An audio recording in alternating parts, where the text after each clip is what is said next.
Okay, this latest installment of Change My Mind is regarding the abortion issue. I'm pro-life, change my mind. So probably the most contentious that we've discussed. I would say so. Could certainly be argued. Warning, this one is it 45 minutes? It's like 53. It's 53 minutes, so it's very long. And I know that when you're watching this, it can feel very frustrating. I know I did. So I think it's important to lead with where this conversation ends up, because that will really help you understand the context of the conversation. So when would it be okay, I guess, to put limitations, let's say, on abortion? Limitations. When is it okay? Because we've acknowledged viability is not consistent, but you're okay with it anyway. You're the only one who's valuing the rights of one being over another being, the mother over a child, because you're the one who's actually proactively terminating a life, and you're okay with that. I'm simply saying no one has the right to terminate another life, just like you don't have. It's the non-aggression principle. You don't have the right to hurt me, I don't have the right to hurt you. I'm saying that person doesn't have the right to hurt that baby. You're saying it does. So you're saying her rights supersede that of the other life living, growing inside of her. So at what point is that okay or not okay, I guess, is where it comes down to. It's dangerous to put any kind of limitations or controls around that, because she in the end is the one responsible for that and those circumstances, and I don't think that it's entirely fair to judge them without being in her shoes. I'm not sure what people felt about the decision that I made, but But that doesn't change the essence of what is moral, what is a life. It's like saying, well, listen, I'm against slavery. I think it's bad. But if someone else makes that decision, I have no right to judge their right to choose slavery. Because at one point that was considered okay. It doesn't matter what our opinion is if that's a life. And that's why it's the only question, I would say, that really needs to be answered before we have any other discussion. So the moment of conception, that's where a woman loses all ability to make any decisions for... No. You act as though I'm anti-choice. That's not true. Well, how can you be pro-life and pro-choice? Sure. I support 4 choices. Okay. Contraception, abstinence, motherhood, adoption. Okay. The only one I have a problem with is the 5th one, that's murder. Murder. Yes. So you don't even use the word abortion, you just use the word murder. Okay, killing. What is killing? Let's define. What is killing? What's the definition of killing? Killing would be the cessation of... The forcible cessation of someone else's life, right? Murder or killing. Let's. I'm trying to see. I can kill the tree, but I mean that. Okay, killing as it would relate to a person. Would it be the forcible termination of someone else's life? Killing. Right. Okay. Yes. Right. Now, what is murder? It's the cessation of a formed life. It's killing with intent, right? Well, to simplify murder is, otherwise it's manslaughter or whatever Sure. else. Okay. So we agree on murder. So if that's a life, how is abortion not murder? Because again, at different points, it's not viable. Let me answer your question with as much specificity as I can. You said, yes, I believe that once that unique human DNA is created that's separate from the mother, separate from the father, to an entirely new person, yeah, I don't support the forcible termination. So that's my view, to be, just so I'm very consistent. So let's look at the fetal development. Where is it okay for you? What point is it okay to kill?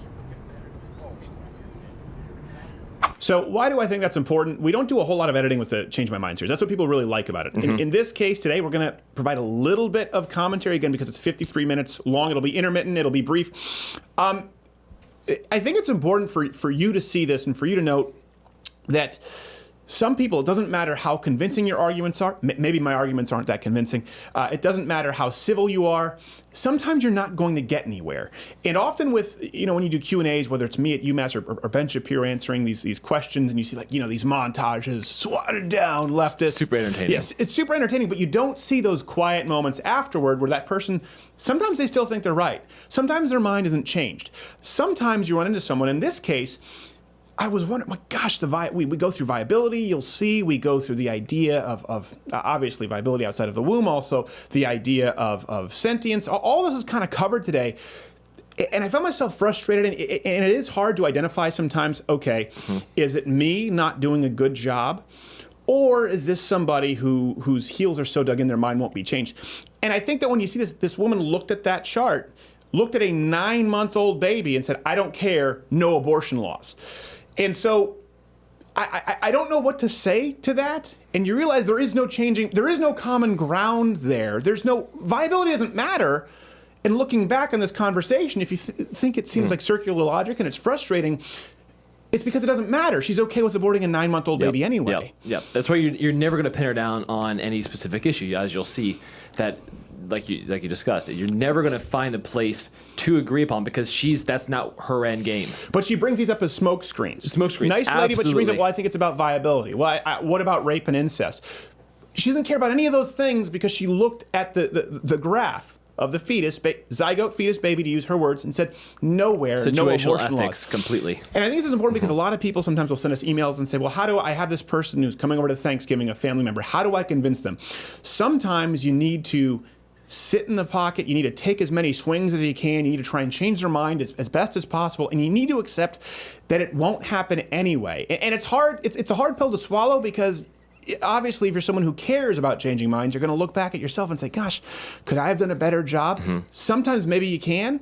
Sometimes it's just somebody who says, abortion up to 9 months, no laws at all, period. So with that being said, that context, let's watch this video and kind of take you through the series of arguments that brought us to that conclusion.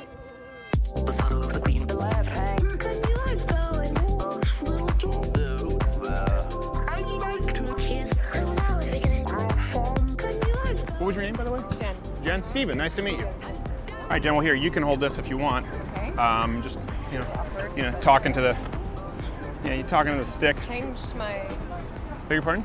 So I'm just supposed to tell my No, story? you just talk to me. Yeah, we're just having a conversation. So, Okay. Jen, I'm Steven. I can hold it if you want me to. Yeah, that'd that's be fine. better. Yeah, I know. Sometimes people get a little more awkward, formal. right? I don't bite. So, all right. I appreciate it. Before we even set up, you were really quick to say, okay, you seemed surprised. You said, is that for real?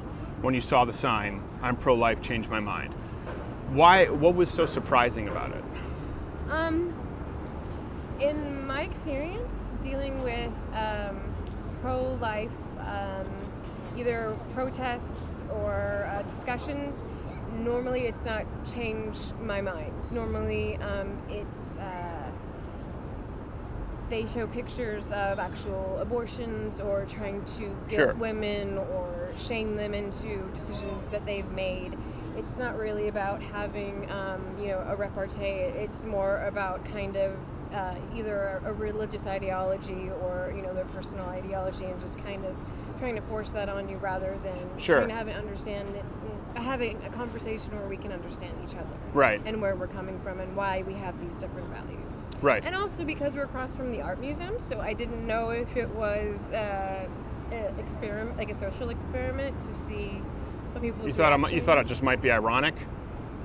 I just thought I would ask. Okay. No, yeah, it is for real. So I am pro-life. Okay. This is a series. We've done it on gun control. We've done it on free speech. Just listening to the other side, giving someone who genuinely believes from the opposite side of the political, cultural spectrum than I do to change my mind, to convince me, and have a respectful but critical dialogue of issues that we all talk about in today's political realm, but often it's shouted about. Right. So Understandable. I am open to having my mind changed. And I have an international relations degree. I've worked for the United Nations. I've worked for the State Department. So I'm very much about understanding and coalition building and Sure. discussion. I am not about the shouting. Okay. So, also my daughter is standing right here. She's a wonderful, shining example, honors student. I had her when I was 16. Life is very important to me. Great. But recently I had a different kind of experience. So as I promised, we'll keep these commentaries really brief, but one thing you'll notice with Change My Mind, anytime someone comes up who's really hardcore against our viewpoint, they have invariably set up some kind of a victim status. Almost always. Trans disabled, I'm literally autistic. Literally autistic. In this case, someone who needed an abortion out of a medical necessity. They use it because when they feel their argument is on shaky ground or their position, they revert back to it. You'll see. I am married. I also, during my experience at the State Department, was a prisoner of war. So I have very severe PTSD that causes a seizure disorder. And I was on seizure medication when I found out that I was pregnant. And I don't know if you know this or not, but when fetuses are developing, it's actually nerve bundles that create, the arm or the leg or fingers or whatever. Sure. And Especially- seizure medication by design is created to limit nerve bundles and certain synapses and certain processing, because a person with a seizure disorder means that they're firing too much or in a way that they shouldn't be. Okay. So, found out that I was pregnant, went to my OBGYN, the same one that delivered my daughter, and literally on the sonogram watched my baby die cardiac cell by cardiac cell by cardiac cell, not because of anything, a choice that I didn't make, not because I wasn't, not because the Sounds child awful. was outside of a marriage, not because, and there was nothing that I could do. I could either continue to, at first it had 7 cardiac cells, and then we went back to another sonogram and it had 4, and then it had 3, and then it had 2. So my options were to literally let the fetus die and begin rotting inside of me, or to go to a clinic based on Texas law and get it taken care of before I had to actually physically experience Jeez, that death. right. So to me, based on the safety of, you know, my safety, and if I didn't have that option available to me, and the trauma that would have caused, I think that there are unique situations, especially, you know, when a woman's been, you know, raped or whatever, that's something that should be available to them as a decision that they make. Okay. Can I ask a couple questions? Sure, of course. So you first came in, I know you said that you said life was very important to you, but you didn't say pro-life. So can we, I guess, establish what that means first, before I kind of want to unpack the personal story, which I can only imagine is harrowing. I've never been through that. I'm not going to act as though I can relate to that. I'll do my best as we discuss it. But you said life is very important to you, and then went into that story. What does that mean? I've fought for life my entire life. I've risked my life for other people's lives. That's why I went into international relations. Okay. I worked at the United Nations. I was very successful at setting something up for people that live in rural areas, setting up social and economic development for them. Okay. It's something that I dedicated my education to. It's something I dedicated my career to. It's something that I was eventually captured by rebels in West Africa, you know, trying to still fight for. Right. So it's not something that I take lightly Sure. at all. But the option for a woman, especially given the position that I was in, and when my obstetrician that I had. I'm going to hold this a little closer because of all the ambulances, so forgive me. I don't mean to intrude, but we won't be able to hear you that well. Go ahead. But when I went to my obstetrician when I was pregnant with my daughter at 16, or 15 actually, I had her when I was 16, she didn't say, you know, what are you doing? Go take care of this. So you wouldn't consider, so you asked if we were serious because you definitely don't consider yourself pro-life then, in that sense. Not in that sense. Okay. So my next question is, you used the word, you said, rather than endure that trauma. Right. Did you mean that for the baby or yourself? I meant it, I guess, primarily watching it. Every time I went in was increasingly more traumatic. Watching each cardiac cell die off was Sure. increasingly more traumatic. Do you mean for you or traumatic on the... For me and for my husband. Okay. Right. So- At that point in time, depending on what you believe, the nervous system hadn't really been fully formed, so I don't know how much trauma but it was dying nonetheless, and there was nothing that we could have done at that Okay. point in time based on the medication that I was taking. It's interesting to me that you just used the word dying. Why would you use that word? Because its cardiac cells were dying. So without those cardiac cells, its heart stopped, and then it. Sure. Right. But you said it was dying, not cardiac cells, it. So that would we agree that was a life? That it was a potential life. Now, important to note here, this is not a debate tactic. This is actually very important when discussing an issue to find out what your terms are, to define them so you're both understanding issues. And notice how she sort of hopscotch. She jumps from word lily pad to word lily pad using her own definitions. Absolutely. That happens a lot. And now it makes sense because she doesn't care where life begins anyway. She uses the word dying. She uses the word cell. She talks about heartbeat and then backtracks because none of it matters. We're okay with abortions up to 9 months. Let's keep that context. Was it a potential life or a life? It was a potential life. Okay, can you help me with this? Again, being pro-life, differentiating between the idea, the potential of life versus a life. So when you say that as a potential life, potential for what? A potential to grow into a baby that could self-sustain on some level outside of its mother's womb. So you mean potential human.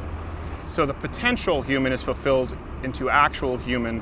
I want to make sure that I'm clear here so we understand the kind of the terms we're following. Mm-hmm. The potential human then becomes a human when it is sustainable outside of the womb.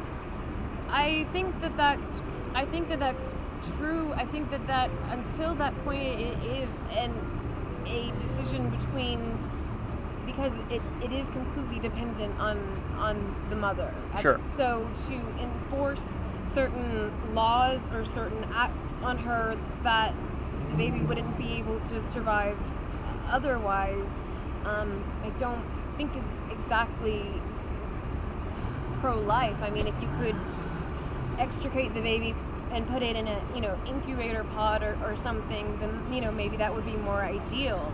But forcing a woman who, in my situation, was just taking seizure medication, Sure. because of whatever. And again, not that it matters 100% whether you're married or not, but a lot of people say, but I was, and Yeah. it wasn't an economic situation. No, I don't want to get into at all any of the economic or the Right. moral arguments or religious arguments. I don't think it does. I think it does a disservice to everybody when we're having this discussion. So I'm just interested in this concept you said of sustainability. Then you mentioned bringing it out and putting it into an incubator. So the potential for human life, we're now saying, is fulfilled as a human life when it can survive outside of the womb. Then you mentioned an incubator, but with technology, for example, now you have babies who can survive earlier than ever before. It's true. So does that change the value of the life? Let's say a baby today who's premature who can survive 3 months, 4 months early outside of the womb due to technology, as opposed to a baby in the 1940s. Is today's baby's life more valuable just because of our technology? I don't think it's more valuable, but I think it speaks more to a woman's rights, because a lot of people that are pro-life, I understand that. I grew up with fundamentalist Christian mother. Well, I understand, but let's put that I on. know. No one here is a fundamentalist Christian. I'm just saying, in terms of my viewpoints, and Sure. they've been varied in terms of my own upbringing. But at some point, that child becomes a reality, and then there's a mother that's involved, and there seems to be a lot of support or a lot of fervor around the pro-life movement, and then not a lot of support about what happens after that point, and putting certain women, maybe such as the situation I was in, or other situations that are, and not giving them the right to choose what happens with their own bodies. Again, trying to keep this brief. Notice how she has not answered the question at all regarding the value of that life born today versus the 1940s, because I was using her own premise of an incubator. And now she's on to supporting the baby after it's born. In other words, free stuff, free healthcare, free college. This is sort of the bumper sticker logic that we move to, and it's important to bring them If you're back really to the point. pro-life, to then right. If you're really pro-life, X, Y, and Z. free stuff. I try to bring her back here, again, assuming that we can find common ground. Now remember, she's okay with abortion up to 9 months with no restrictions, period. I didn't know this at the time. And what happens with their But own we've just agreed it's futures. not right. It's not your body at that point if it's a baby in an incubator, right? Right. That's a life. Right. So we have But is the potential pro-life life movement going to and then life. take care of that baby in the incubator? Well, that's not what we're determining right now. What we're talking about is I'm pro-life, meaning I believe that that's a life. So it's first important, I think, if we're going to have a discussion and determine where we disagree, for example, as to where life begins, right? Okay. So according to what you just said, it's not life, it's potential life. Now, then we talked about technology and sustainability. So would you support abortions up until the moment of birth? Where does the line end then at that point? What makes it okay versus not okay? When is it a life? That's an interesting question. Personally, And I've never been in the position of someone who's had to have one. I find partial birth abortions grotesque. You'll see later on, though, she really doesn't, because she doesn't want to put any limitations on them. And this is kind of a hedge, too. Personally, but I can't push it on someone else. Well, personally, I find murder wrong, but it's not my position to tell someone else if they can or cannot murder. That's why the definition of where life begins, or whether or not it is a life, at this point she's effectively conceded that it is, matters so much. But some people just don't care anyway. Okay.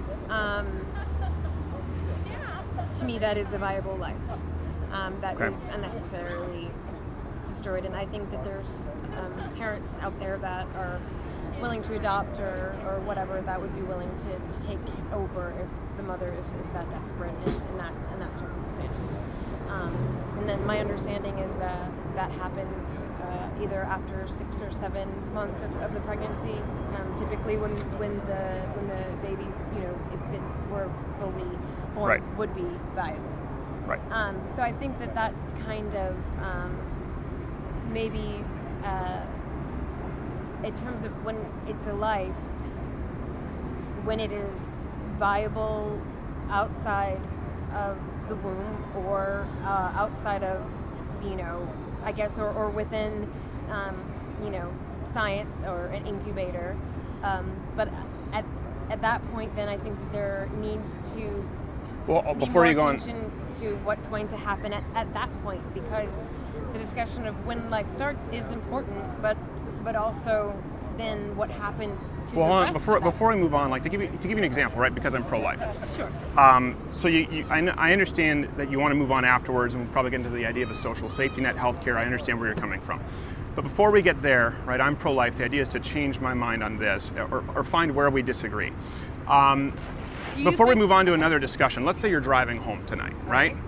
And you see someone in the road, right? And you have plenty, assuming you're not going to hurt anyone by stopping, pumping the brakes, do you stop?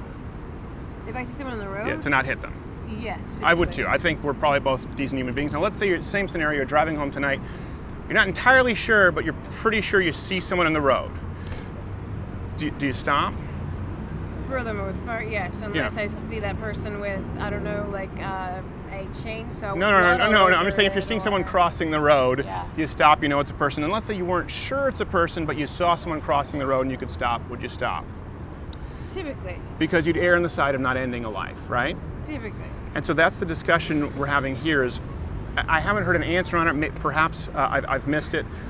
Where does life begin? Because if we don't know entirely, of course, I would say we both agree you have to err on the side of Caution. allowing the possibility that that's a life. So where does life begin? I think it's the most important question. We can't move on from that conversation to what happens after birth if we don't agree where life begins. I don't know if that's entirely true, because that's also very important. It's important, but not if we're killing a life. That's more important than providing it, let's say, with free health care. If we're killing a life, right? So we have to get to that point. Where does life begin? What constitutes a life? Okay, and then also what constitutes. I've answered a lot of questions, so and I appreciate your empathy regarding my situation and admitting that you'd not been in that circumstance before. What, given my circumstance, do you think would have been a better decision? Well, again, all of these questions are answered if you can answer the first question, which is the most important question for you to determine your position. What determines a life? Where does life begin? I have answered it. When it's viable outside the womb. When it's viable outside the womb. But I don't think that you have answered it that way. So we say, for example, that a baby born in New York City, because of the technological advancements they have to make it viable outside the womb, that's a life, and that exact same baby at that same gestation period is not a life in West Virginia, where it wouldn't be able to be viable outside the womb. What determines viability? What do we mean by viability? Maybe I'm getting confused Its there. ability to live outside of the womb, with either with the assistance that's available or because it's matured to that point within its mother's womb.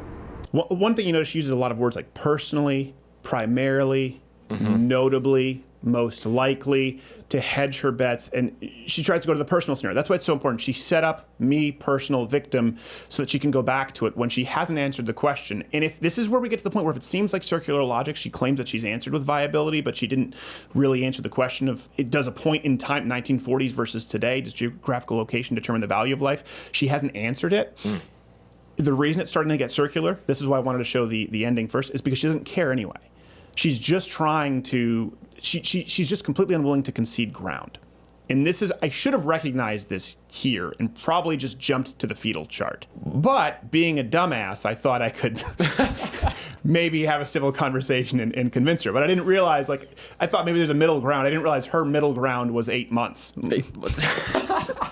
Okay, but you mentioned an incubator. Right. So let's say there's no incubator I was talking within about, Access. like, Matrix style, like. Okay, you know. science fiction. Not science fiction. I mean, I don't think we're too far away from it. I'm just saying that. No, we're not. It exists right now. I mean, more babies are viable than ever Right, before. Exactly. Again, but the viability would be determined by geographical location. So Sometimes. does that determine the value of human life? I think it does, actually. And it has proven geopolitically that it has determined life for. So you would agree with that? You would say a life, for example, I in the don't- West Indies is worth less than a North American life in Lenox Hill Hospital. I think that's the reality of the situation. So right there, in order to avoid the question, she sort of presents this cynical viewpoint. Well, I think we've seen that, meaning the human rights issues that occur in third world countries, but then tries to sort of shift away from it. So do you believe that? Because the question was, again, where do you believe life begins? And she's saying, well, we've seen that society and technology determines it, and then tries to play the unfortunately angle. But she's the one who presented it. I don't necessarily agree with it or think that it's optimal, but I think that that is the reality that we have to deal with. And I think that the reality that I had to deal with was not optimal either, and that Sure. I was not given very many other options except for literally sit here and watch it progressively die There's that word die again. until its last heartbeat, or, you know, try to Whose heartbeat? the fetus's heartbeat. The other life's heartbeat.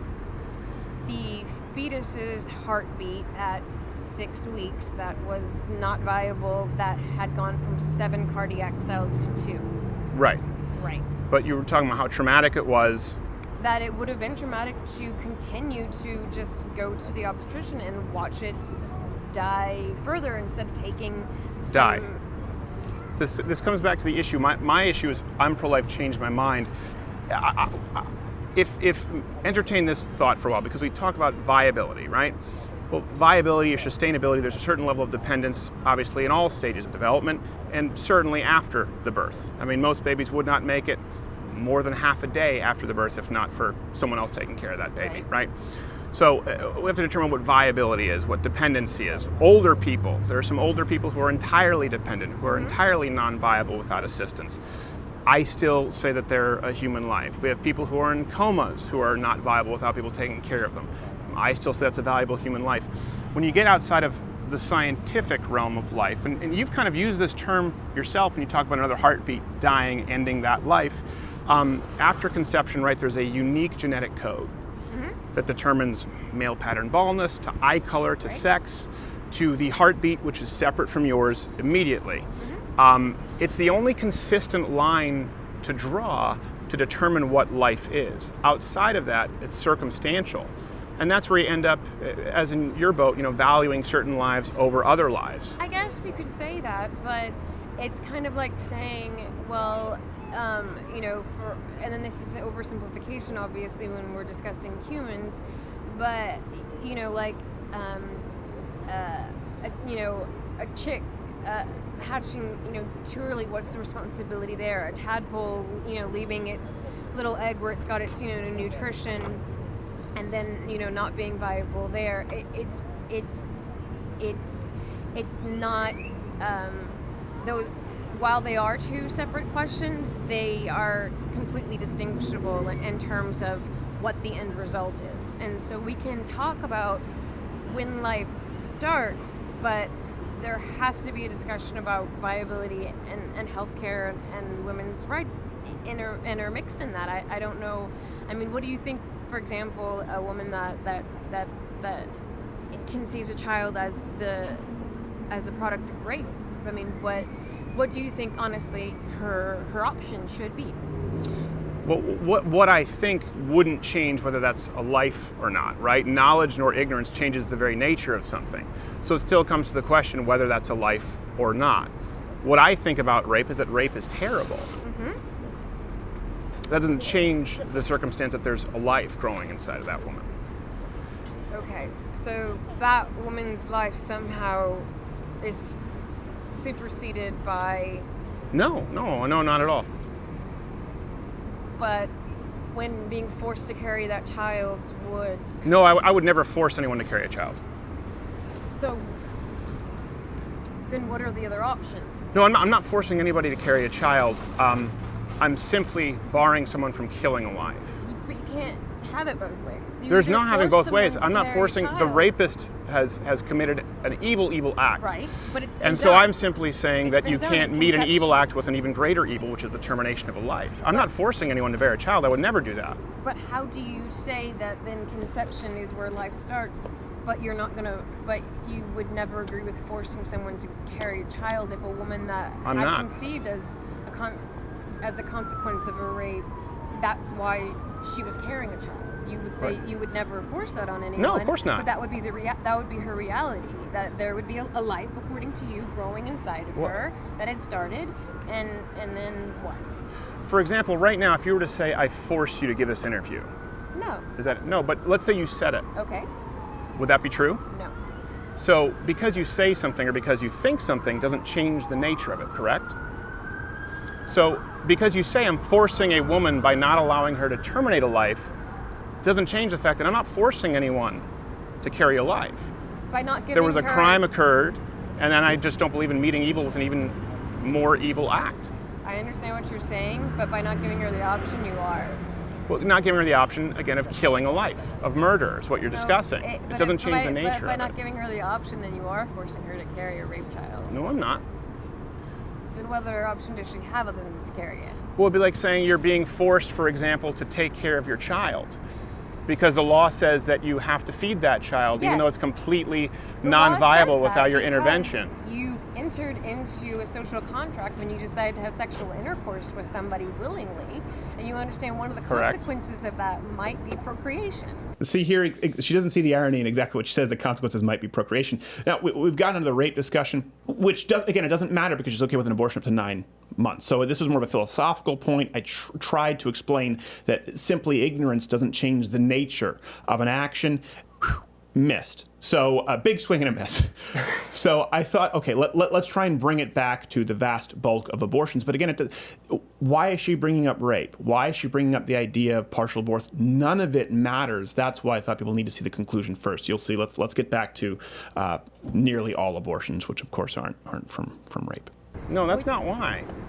Well, that's We're talking about the nature of what life is, right? This is the deep root, which seems that you continually avoid I'm not it. avoiding it. I'm saying that there are consequences beyond that. But without examining it, it's Okay, it's, but it's a fascinating let's agree on concept to that. talk Let's say about we when give you life that. Let's say we starts. give you that. Okay, let's say we give you that. Let's say rape, incest, right? The less than 0.5% of abortions. Let's say we give you this. Okay. So then, let's get that off the table. Give it to you. What about the vast majority of abortions, which we both know are committed because of convenience? Would we both find common ground there that that's immoral? That's terminating a life and that's immoral? I would say that based on my experience in life and based on things that I've been exposed to, that I think that I think people should be held to a higher level of responsibility for their actions. Okay. And that I do think life is sacred. But for anyone to go out and judge and say that this person got into this situation because of convenience or irresponsibility is an oversimplification of most of those circumstances. And yes, I do think that there should be, like I said, increased responsibility and more education, but I don't think that should take away the right that the woman has to know in her own situation, in her own abilities, what what she's capable of doing and capable of caring for, and the life that will then exist beyond those 9 months for the rest of its life. I don't think that I'm sorry. I'm trying to see what your answer was there. Do I think that it's immoral? That was your question. Yes, to end a life. To end a life when it's let's get rid of rape and incest off the table. So I'm trying to find some common ground here because we both know statistically the vast majority of abortions are not committed for that reason. So if we take the giant bulk, statistically almost all of abortions that are currently being committed in this country based on convenience or inconvenience, can we find common ground and say, okay, terminating a life, which I think we both agreed upon, is immoral? Terminating a life in terms of like Abortion. Yeah. is immoral. Immoral. To kill another life. To kill something. To kill a person. To kill a person. I'm trying to be as very clear in my terms as possible. I know, because you've been somewhat vague, I want to make sure that I'm not misrepresenting what you're saying. Yes, to kill another human being is immoral. To kill another human being is immoral. Okay. I want that. I agree with that. But I think that, again, you need to be careful about the definition of when that starts, and that because there are so many extenuating circumstances, having actual laws or litigation in this country where I would have had to seek some sort of, I don't know, like waiver or something from my doctor given my personal circumstances is also immoral. Here's something I found really fascinating right here. She admits that killing a life, killing another human, is immoral, but then she says we have to be careful about how we define that life because of circumstances. When has circumstances ever determined science? Yeah, I know, and that's where I should have realized at this point, because all of her arguments rest in the circumstantial, which cannot be proven or questioned, and you see that as it progressively it gets less pleasant. It seems that it seems a very common thread when we have these conversations, someone comes in and says,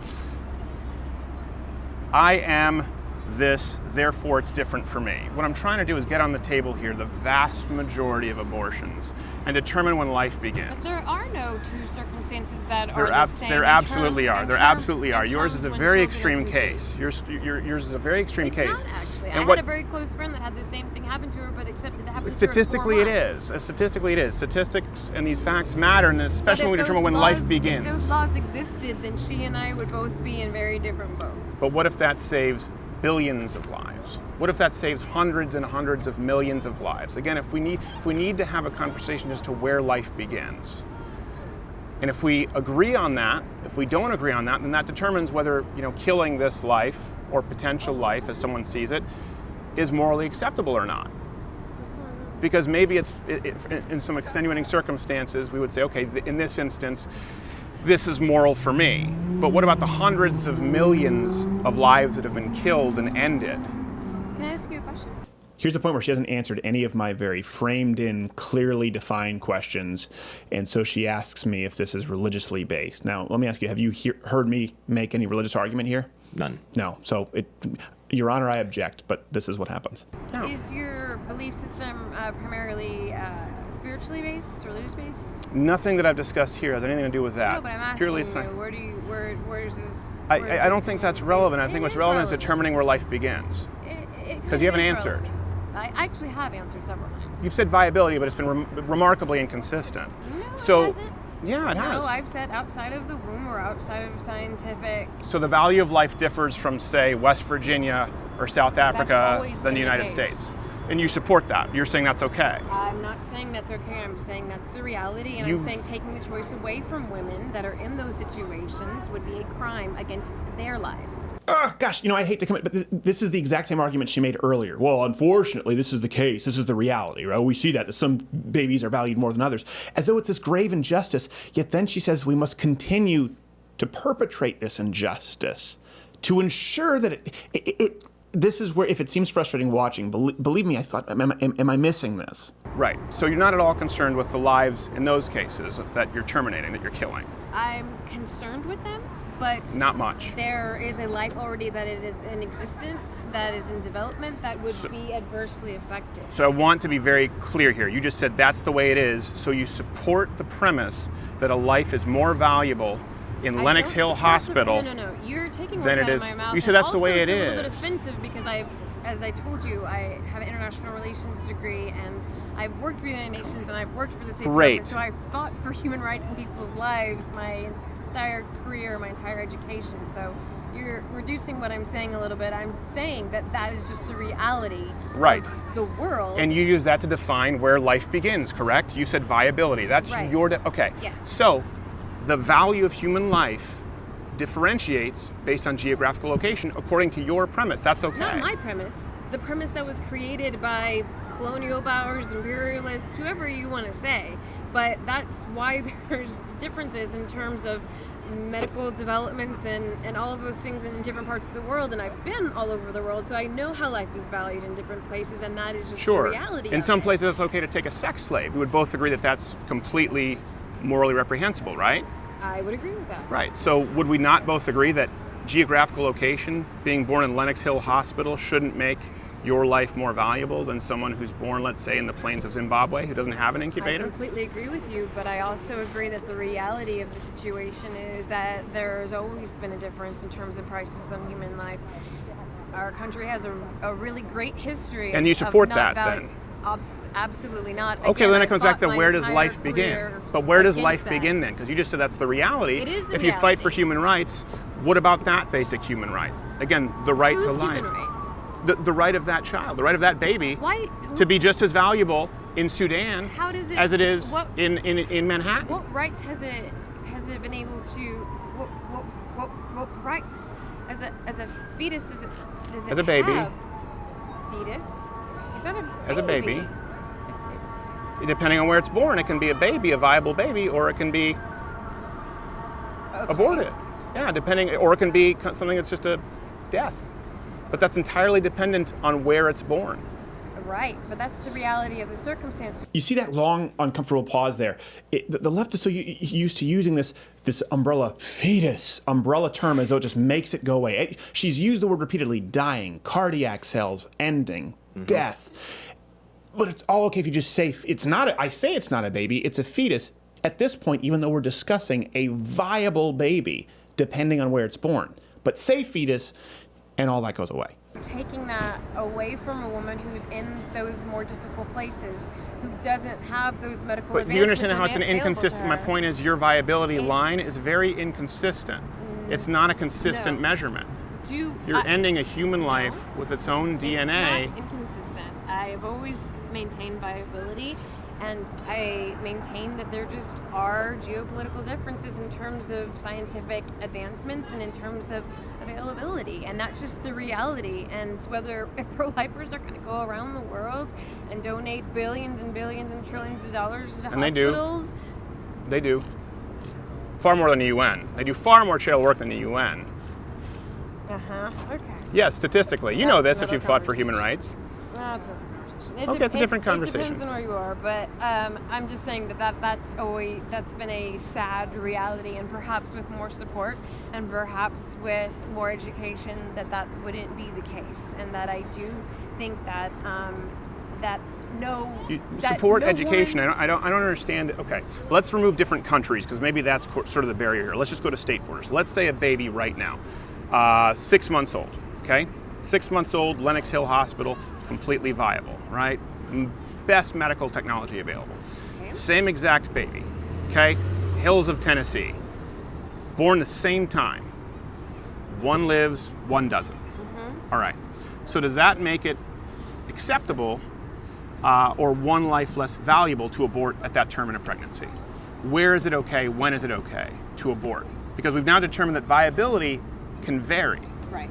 So, at that point, we would say abortion's not acceptable because it could be viable That's outside not the woman we you were are. making. The point we were making was You when mentioned does life viability. begin? You said viability. No, we were talking about when does life begin. Yes, And I said correct me if I'm wrong. You viability. said viability. Right. So that is determined by where they could be born or when they could be born, right? There are a lot of different circumstances. Right. So do those different circumstances determine the actual value, the essence of human life?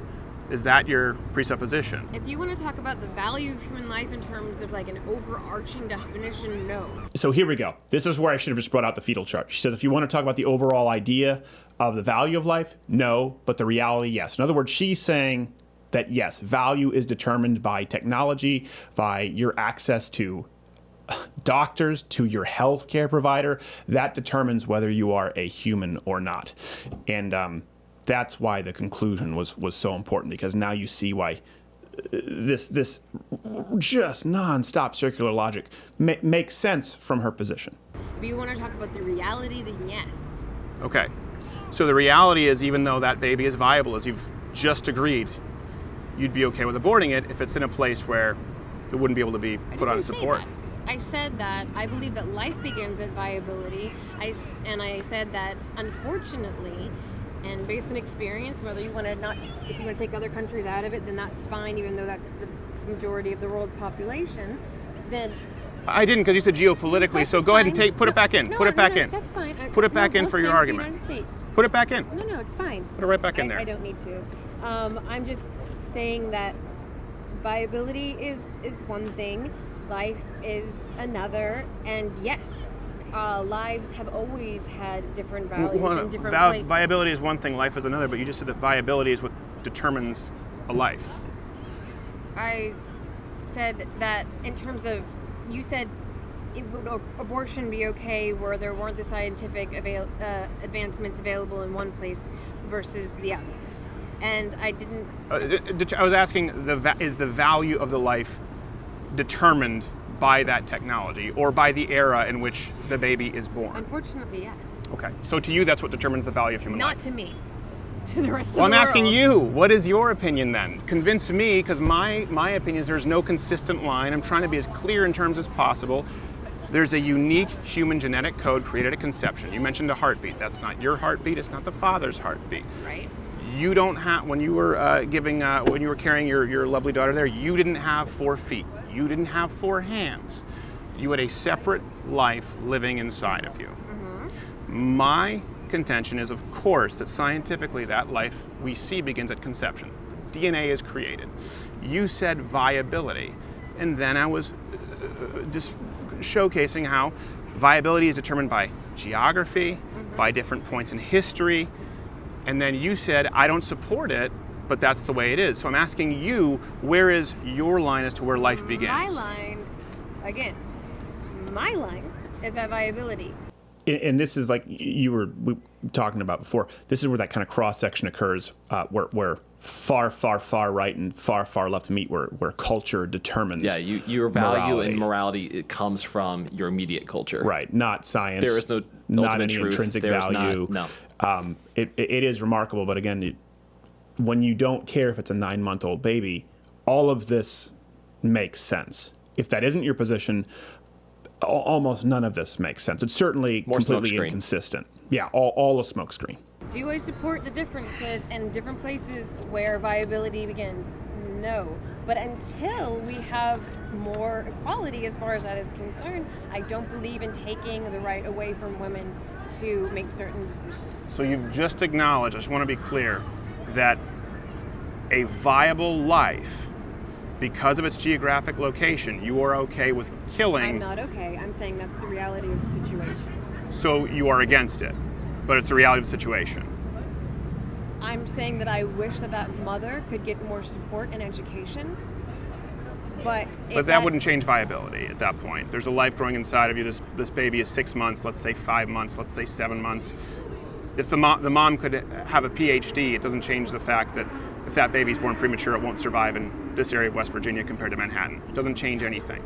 But you're okay with aborting, let's say, at that point. Notice there's no response there. The left is so used to going completely unquestioned, where their solution for everything is more education, more healthcare, more support, more funding. Translation? For money. Even though it doesn't change anything. And in this sense, that's why she doesn't respond to it, because it's the first time I think this kind of a premise has gone questioned with her.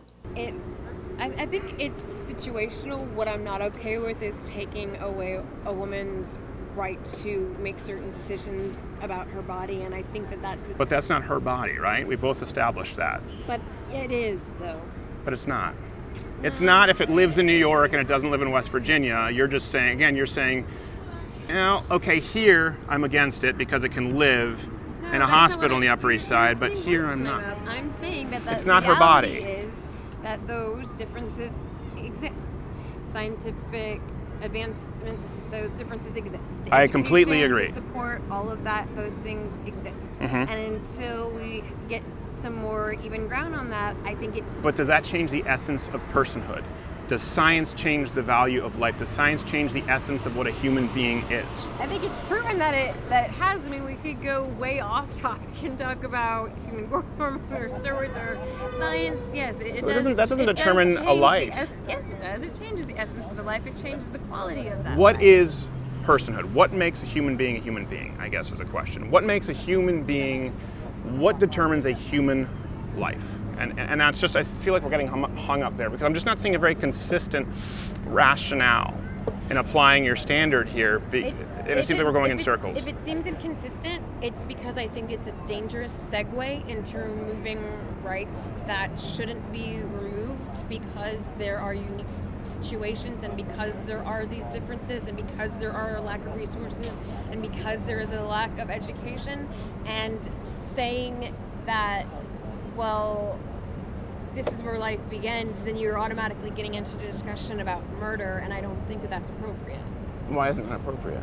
If life has begun and you're ending that life. Again, it's about viability, and we have just had a discussion about how that's different in different places and how life is valued differently in different Right, places. but in my point is that with my position, killing that life is very consistent. It doesn't matter whether it's 2 months or 3 months or 6 months. It doesn't matter whether it would live in New York and not in the Sudan. It doesn't matter whether it would live in West Virginia and not in a hospital in Tennessee. None of that matters in my instance because I'm concerned with the rights of that life. And we both agree that in some instances, that life may be viable.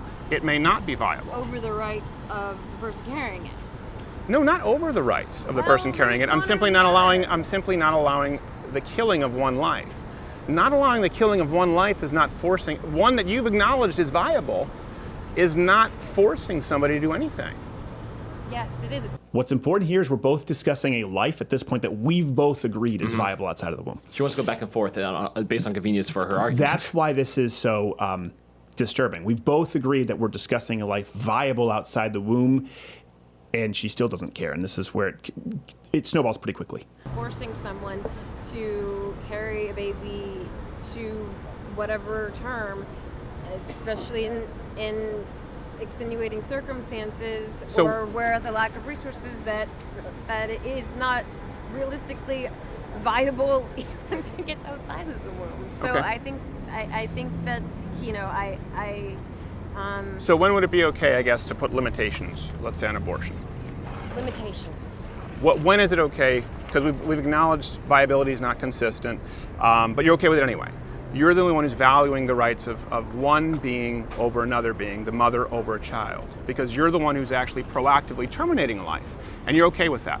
I'm simply saying no one has the right to terminate another life, just like you don't have, it's the non-aggression principle. You don't have the right to hurt me, I don't have the right to hurt you. I'm saying that person doesn't have the right to hurt that baby. You're saying it does.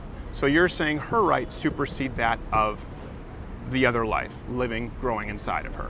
So at what point is that okay or not okay, I guess is where it comes down to. At what point is it okay to violate the non-aggression principle and terminate another life?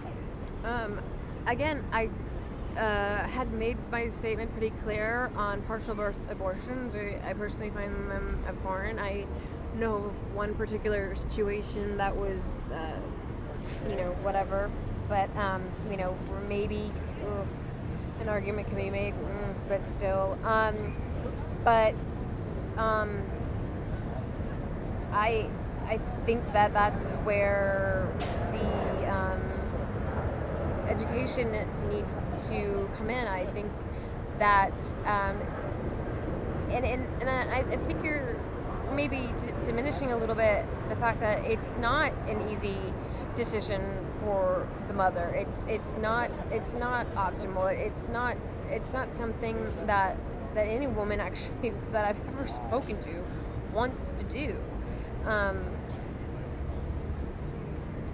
I don't, again, I think because of the amazing amount of circumstances that a woman can experience and endure, that it's dangerous to put any kind of limitations or controls around that, because she in the end is the one responsible for that and those circumstances, and I don't think that it's entirely fair to judge them without being in her shoes. I'm not sure what people felt about the decision that I made, but that doesn't change the essence of what is moral, what is a life. It's like saying, well, listen, I'm against slavery. I think it's bad. But if someone else makes that decision, I have no right to judge their right to choose slavery. Because at one point that was considered okay, right? Someone's opinion on an issue doesn't change what it is. It doesn't matter what our opinion is on gravity. It doesn't matter what our opinion is on slavery if it's immoral. Indentured servitude, that's immoral.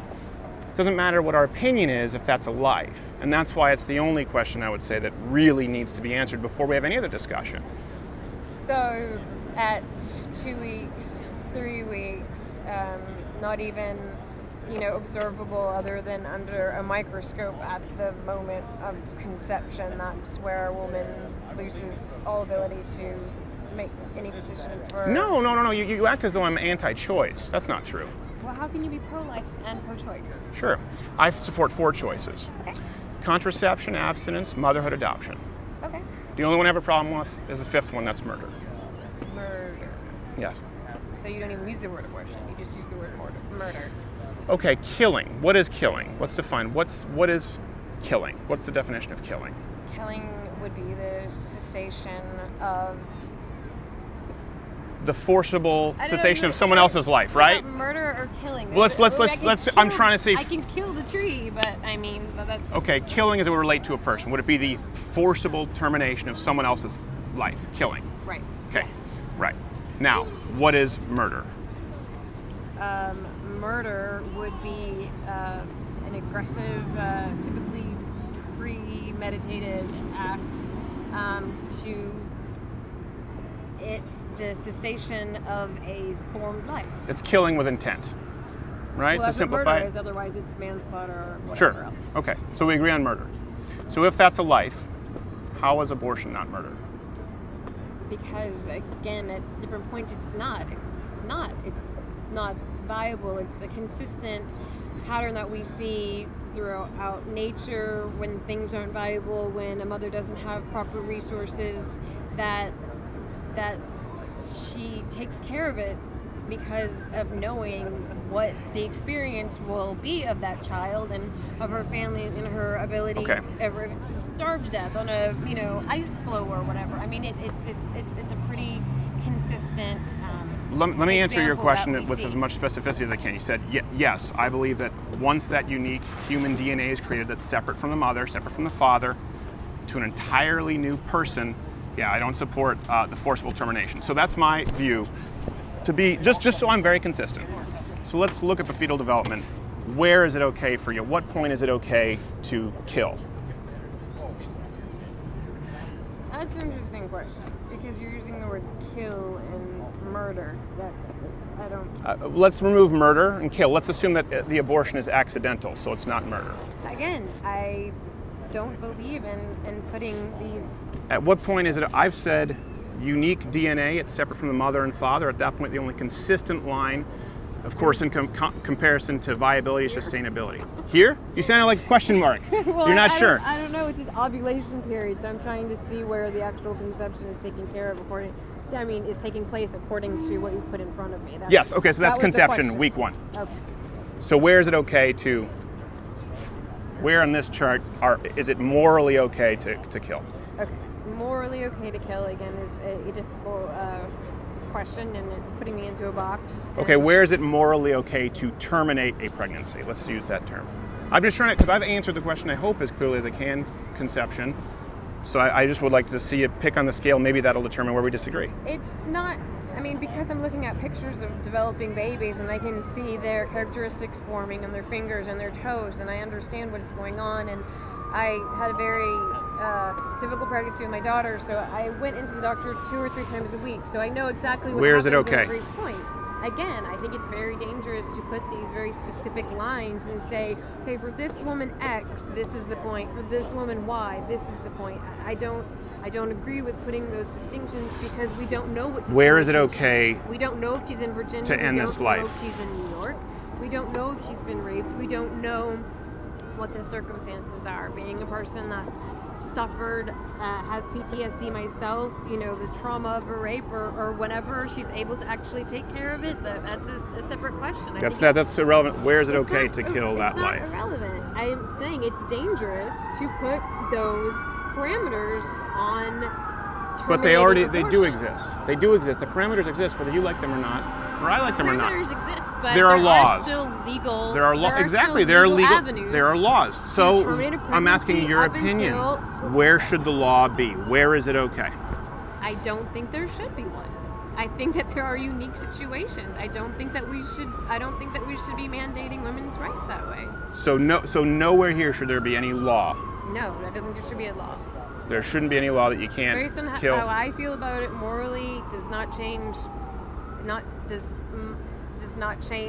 what her personal experience is, and It doesn't change what this is. It doesn't change what these things are. You're looking right now at But people. you're supposing that, and I have a real woman standing in front of me telling what's really going on. But with this her. is real. This happened millions, many millions. I mean, you're talking about each week. That's real. So why is it? At what point is it okay to? You asked me. I said conception. This is where DNA is created. Mm-hmm. It's entirely different. You talked about heartbeat, obviously unique from the mother and father. I've given you a clear answer. And I've given you clearance. You haven't. You said you don't believe in any limitations at all. I think that there are situations that are so unique that to put laws on them would be a travesty and would be a punishment for certain women. Okay. Well,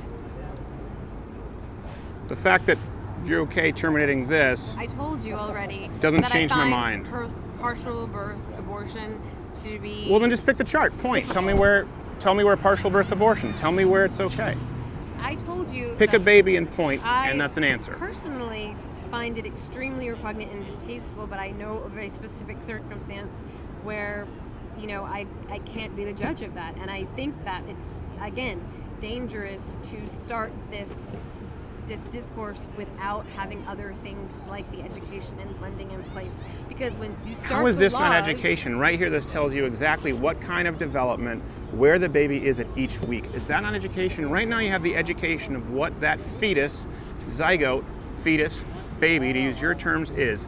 Couldn't possibly be more No, informative. until we have more education that's honest in this country about how contraception works, more responsible mentoring programs in terms of relationships and how conception works, until there's a support network that's in place for these women that would have made other decisions, but as you say, you support adoption, and that's a clearer, less guilted, morally repugnant path where a woman has to hang her head for 9 months and then painfully give away. Until those things have changed, I think it's dangerous to set these precedents and make these laws, because we don't have the support mechanisms in place for the after effect. Sure.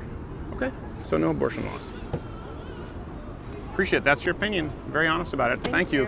Hasn't changed my mind, but I appreciate you taking the time.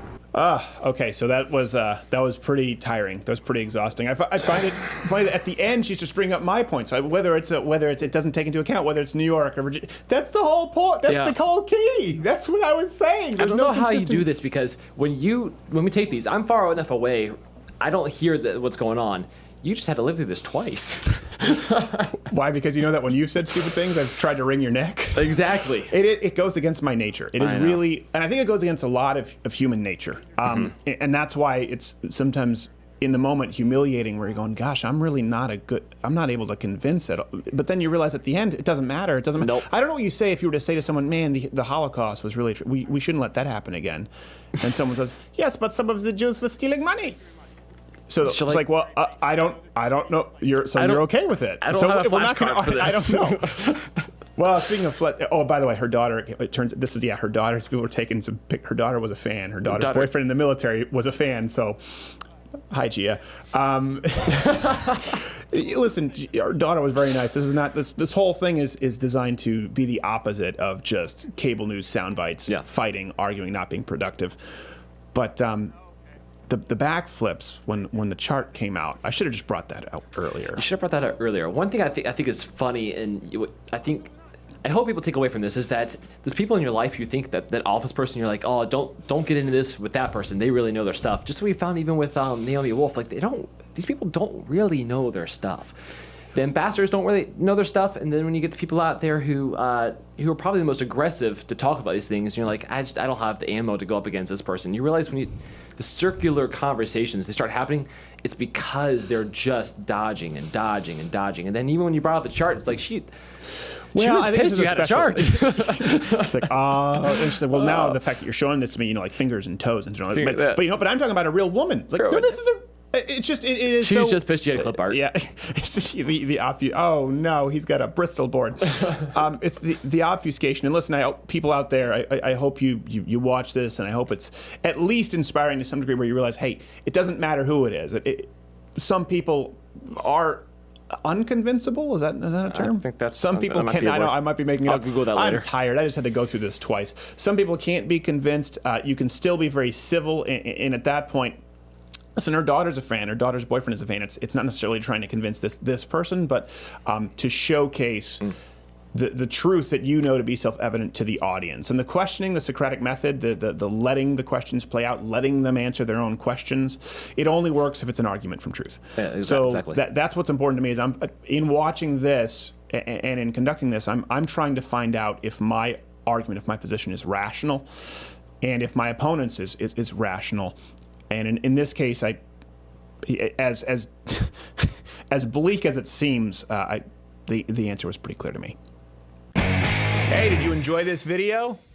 Here's the thing: you're here. This is the end of it, so we don't care because you already watched it. But if you really didn't like it and you want to justify it, leave a comment below telling us why you didn't like the video. And if you liked us, let us know, and subscribe to the channel, because that lets the overlords at YouTube know that you know what, you're all right.